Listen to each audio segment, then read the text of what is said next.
over the airport. Adani tuko macho, Adani toka trrr, Adani sisi sio matako yako yako.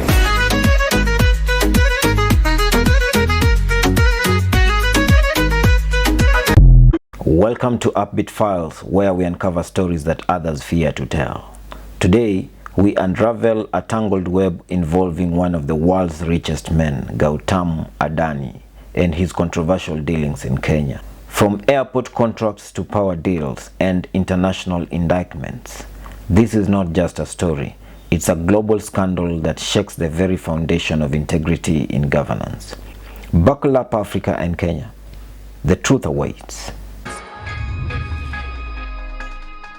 Gautam Adani, once a small-time businessman, is now the world's third richest man, boasting an empire spanning ports, energy and infrastructure. But what lies beneath this massive wealth is a series of alleged corrupt practices spanning bribery, environmental violations and monopolistic control. Investigations across India and globally paint a damning picture. Now, Kenyan President William Ruto reached New Delhi with a high-level official delegation. The Adani thing is a case in point. So what happens here with exploitation, extraction and dominance is that now when you have taken our taxes to pay debt, because you become a slave to debt, what else do you come for? You come for assets, because we need to be bailed out. So a new colonization wave comes. Honorable Churchill came and he either seemed not to know what was going on or he was economizing on truth. But basically, we are dealing with a case of very high fraud. Privately initiated is something you come up, something novel. This one is there, it's already done. And if you look at the documents the Honorable Minister brought, among them was the contract called Privately Initiated Proposal submitted to Kenya Airports Authority. If you look at this, it has two very interesting things that anybody looking out for. The first thing is here. At the strictly private and confidential. Okay. This is a proposal you are making to a public body, to the management. So if it is strictly private and confidential, who will look at it? Private to who? To a public body. Yeah. Number two, if you look at the cover, there's the logo of KIA. I don't have a problem with the picture of the airport. Okay. But the logo of KIA claims ownership of the document. Adani may have an Asian face, but Adani is a Kenyan.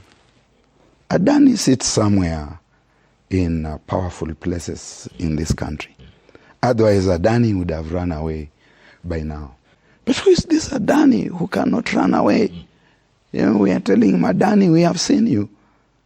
And then we are seeing justification from high places on X platform, on Facebook. In Kenya, Adani's reach has stretched deep. First, it won a 30-year contract to manage and profit from the Jomo Kenyatta International Airport, Kenya's busiest gateway to the world. The Bombay Airport, which had been fly-infested international airport, when it was given through PPP, they took it over and converted it into a very modern, first-class airport today. We will not allow our country to be auctioned by this bread-based regime. We shall fight in Parliament. We shall fight them in court. I urge all agencies concerned to address all the concerns raised by Kenyans on these projects and ensure that we do not spook foreign capital away from the Kenyan economy. There are allegations that Jomo Kenyatta International Airport is being sold by one President Ruto. I want to advise President Ruto that it is very unwise to sell Jomo Kenyatta International Airport to Adani Group. And I want to warn Mr. Adani that should you try to procure or to purchase Jomo Kenyatta International Airport, we are going to rebel with a lot of force. We will not allow Ruto to mismanage this country and to mismanage the assets of this beloved country. I do know there some work on Adani at the airport. Would want to hear whether this is a Kipchumba Murkomen who has been accused on social media of selling, in quotes, our airport. Did you or did you not sell our airport? And who did you sell to? Mr. Speaker, for the airport, I want to be very clear, Mr. Speaker, to the people of Kenya. I have not, and I do not have the capacity to enter into any PPP as a person, as a cabinet secretary. And I have not in any way sold the airport.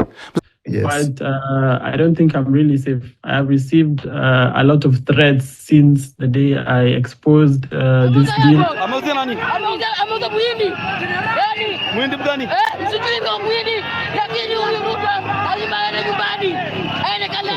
Then came the Ketraco deal, where Adani secured stakes in managing our country's power grid. But why and how did this happen so quickly?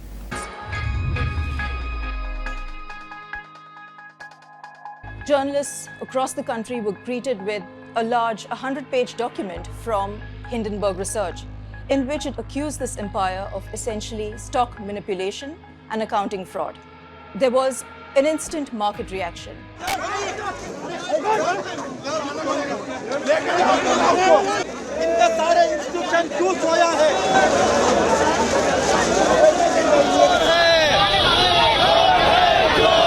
New York prosecutors have indicted Indian billionaire Gautam Adani on bribery charges.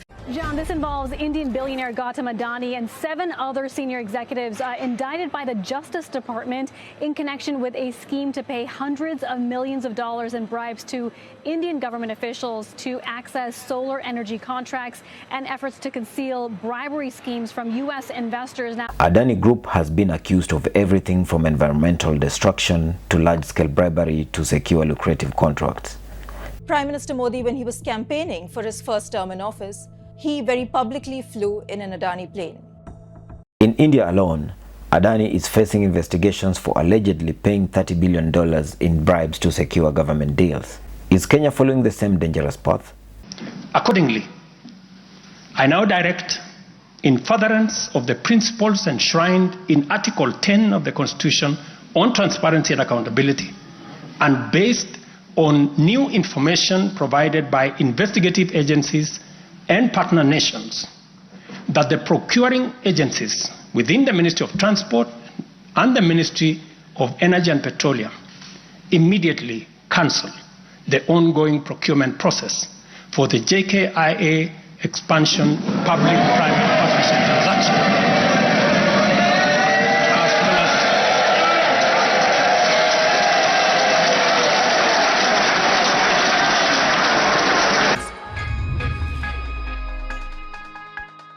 Here is where things take a turn. President William Ruto recently ordered the cancellation of Adani's deals in Kenya, citing irregularities and public backlash. But this raises a critical question.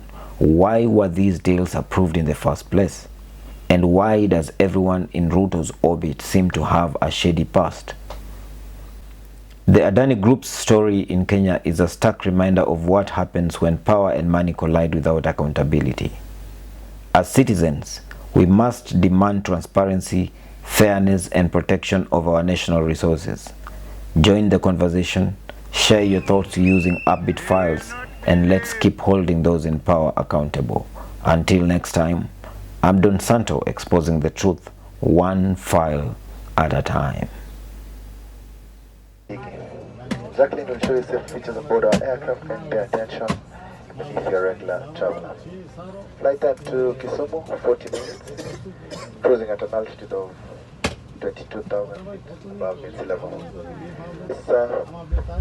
For now, we do take great pleasure to welcome you all on board, and for our continued loyalty club guests, we thank you for your continued support. I'd like to wish you a safe and pleasant flight. Thank you and a very good afternoon.